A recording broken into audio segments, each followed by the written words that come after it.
ในขณะวิภพธรรมជាតិមានសត្វមួយចំនួនដែលធ្វើមនុស្សមានអារម្មណ៍ភ័យខ្លាចមិនមែនដោយសារតែវាមានទំហំធំបំផុតប៉ុន្តែ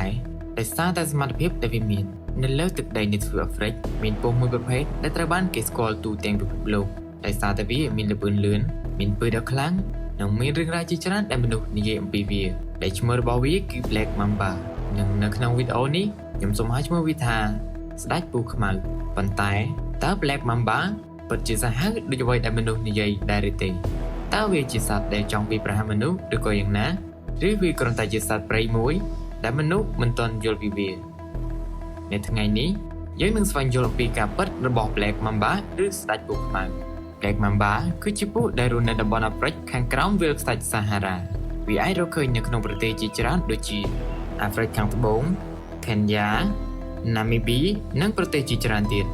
វាមិនមែនជាពស់ដែលរស់នៅតែតំបន់ព្រៃជ្រៅនោះទេ Black Mamba ឬស្ដេចពស់ខ្មៅអាចរស់នៅក្នុងបរិស្ថានជាច្រើនដូចជាវាលស្មៅអាហ្វ្រិកព្រៃស្ងួតតំបន់ដែលមានថ្មនិងតំបន់ព្រៃភ្នំទីកន្លែងទាំងនេះផ្ដល់នូវអ្វីដែលវាត្រូវការដូចជាកន្លែងលាក់ខ្លួន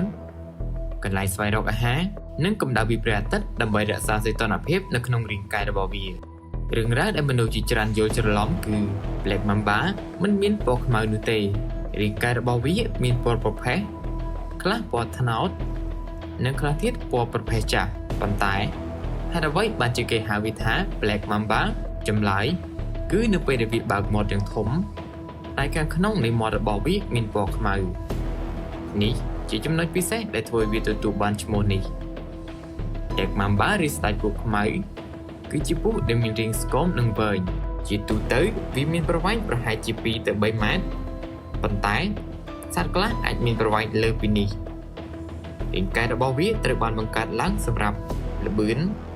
ភាពរហ័សរហួននិងការបរបាញ់ Black Mamba ត្រូវបានគេចាត់ទុកថាជាពស់ដែលមានល្បឿនលឿនបំផុតមួយនៅក្នុងចំណោមសត្វពស់ទាំងអស់វាអាចផ្លាស់ទីបានយ៉ាងលឿននៅពេលដែលវាត្រូវការកិច្ចចេញពីគ្រោះថ្នាក់ប៉ុន្តែមានការយល់ច្រឡំមួយមនុស្សជាច្រើនគិតថា Black Mamba តែងតែដេញតាមមនុស្សតែការពិត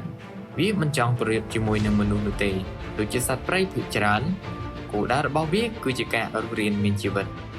អ្វីដែលធ្វើឲ្យ Black Mamba ឬស្ដេចពស់ខ្មៅមានភាពល្បីល្បាញបំផុតគឺជាពឹសរបស់វា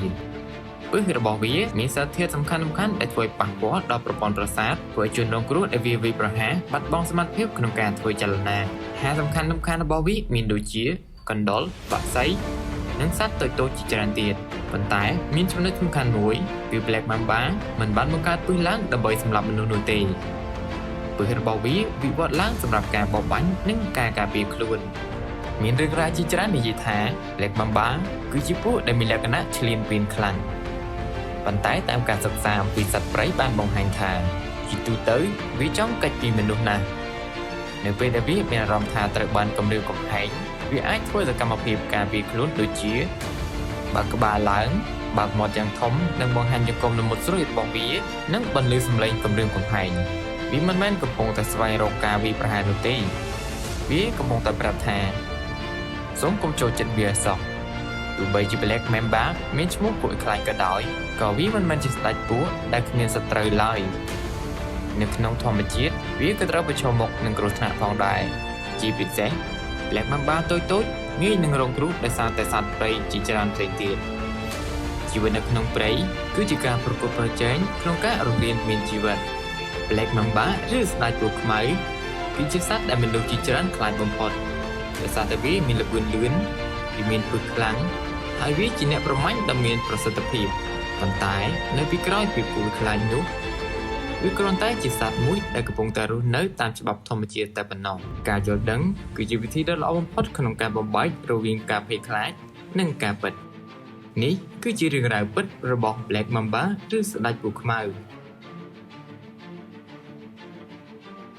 បើបងប្អូនពេញចិត្តនៅវីដេអូនេះសូមចុច like និង subscribe ដើម្បីជាការលើកទឹកចិត្តនិងដើម្បីទស្សនាវីដេអូថ្មីៗបន្តទៀត